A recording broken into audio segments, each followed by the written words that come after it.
Hey everyone, welcome back to the channel. So here's another video for you guys today. This time it's on Shaddolls. So I've actually been trying to dabble with Shaddolls, see what direction I could take with them.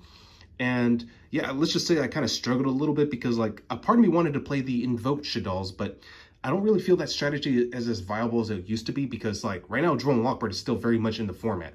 Like just about every deck plays Droll and Lockbird.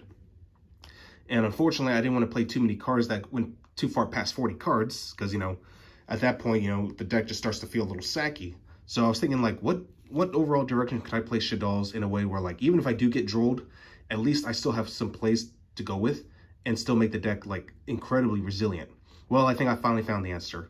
So I'm opting to play a Bystial Shaddoll deck, which actually I found is pretty neat because, like, it does help that Lebellion is a light monster. And since most of the Bystials are darks anyway, like, for example, Druid Swarm, if I use it as fusion material while it was already on the field, you know, not only do I get to fusion summon a window with any Shaddoll, basically, but I also get to remove a card at the same time. So, yeah, like, that's just, like, kind of the general game plan here is, like, I'm trying to, like, control the field. And I have several Super Poly targets, too, which help me facilitate it, especially now that Fire Kings is in the format, too. So, I just want to share what I came up with in terms of what this deck is going with. So, anyway, let's go and get started. I believe my deck is 42 cards, so... starting off with 3 copies of the Bystial Lebellion. Definitely much cheaper now that it got a reprint, but yeah, 3 is the number I went for simply because like I do want to see it in my opening hand to get my Bystial package live. But yeah, you pitch this from your hand, search out any level 6 or higher dark dragon monster. And of course, you can tribute any light or dark dragon to special summon this card from your graveyard. And then you can activate any branded continuous spell or trap directly from your deck. So this is great because, like, since I am playing branded Lost and branded Beast, like, I have access to either one. So yeah, and that actually, I'll get into more detail about branded Lost as we go along. But anyway, moving forward, just one Magnum because it is limited. 1 Druid Swarm, 1 Baldrake, and of course 1 Saronir. Reason for Baldrakes is like it does add more disruption, and plus, with the branded Lost, there are ways for me to kind of recycle these cards. So like it always feels like I'm playing almost infinite because, you know, I could just essentially loop them back into my deck from time to time. And there's also has some synergies with my Shaddoll package too. But again, I'll get into a little bit more about that later. For the Shaddoll package, I'm only playing 1 of each. So 1 Squamata, 1 Dragon, 1 Windy, 1 Beast, and last but not least, 1 Hedgehog. I felt like these were the 5 best ones to play. Oh, actually, hold on. That's not true. I got 2 more. 1 Genius and 1 Aerial. I almost forgot about these. Sorry about that. One of my other cards overlapped the other 2, so I kind of blanked on that. But anyway, yeah.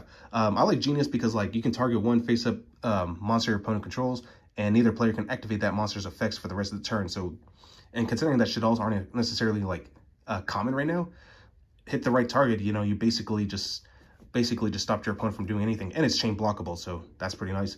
Aerial is just a great 3-1 DD Crow card, so, and plus the Bystials also count as DD Crows in a way, so yeah.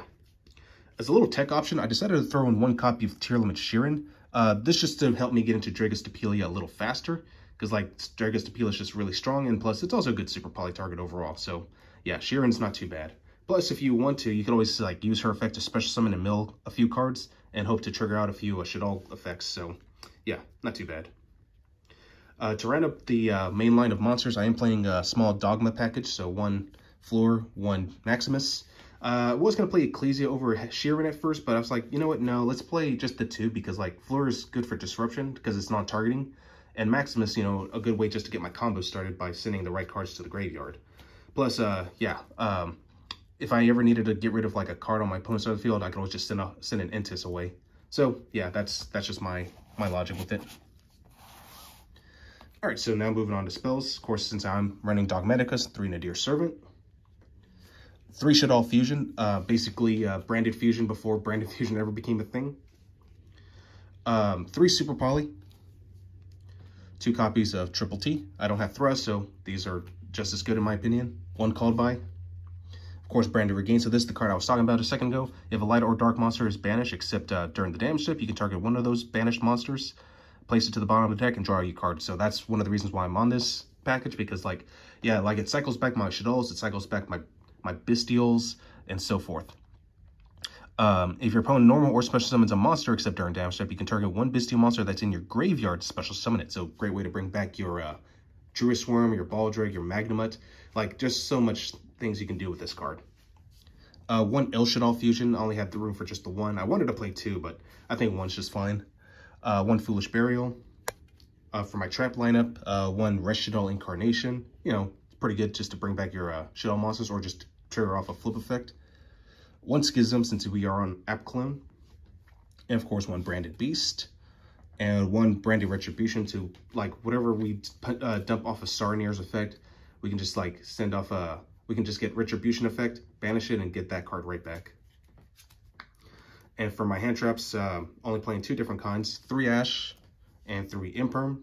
You know, just the two most generic ones. And that's it. Alright. For my extra deck, start off with a Shaddoll line. 2 copies of Shaddoll Construct. It's Foolish Burial for any Shaddoll card. 2 App Clone. Pretty good because not only on summon it permanently negates an effect on the field, but also if it's sent to the graveyard, you can add a Shaddoll card from your deck to your hand or from your graveyard back to your hand, and then you have to pitch a card. And of course, discarding is not cost, so it does trigger your Shaddoll effects. So it's really nice. And of course, 2 copies of Winda. Winda may actually see some play this format once people start to, you know, figure out like how to incorporate it, because like with decks like Fire Kings, they spam a lot of monsters and you don't want them to go off too fast. So Shaddoll Winda just might be the card to play. So they'd have to summon something pretty big to get around it. And luckily for me, I do have a way to deal with that issue as well. So, but moving on, 1 copy of Shaddoll Shekinaga. We do have an Earth, so I figured why not. Plus, it does negate the effects of a special summon monster. I actually am playing 1 copy of Shaddoll Grista. The only reason I'm on this is simply because, A, it's a really powerful super poly target against both Rescue Ace and Fire Kings, because they are on fire monsters, but also it negates inherent summons. So that could actually be pretty relevant. For like my typical Dogmatica Maximus line, you know, 1 Titanic Clad, 1 Entes. You know, again, you'll probably send these off of Maximus just so you can get Fleur de Lis at the end phase and pop a free card. But there are other targets too, like we do have Garuru, which acts as both a super poly target and a Maximus target. I mean, it draws you 1 card, and who doesn't like to draw cards? For other super poly targets, I am on Muddragon and Swamps, simply because it's still one of the best super poly targets we have. 1 Guilty Gearfree to get around SP Little Knight and Baron de Fleur. 1 Dragostapelia. And I decided to go and throw in Dragon Knight Draco Equest simply just to deal with Vanadium, because they do play Crimson Dragon and Baron. So I figured, you know what, let's just play that, and yeah, we're all set to go.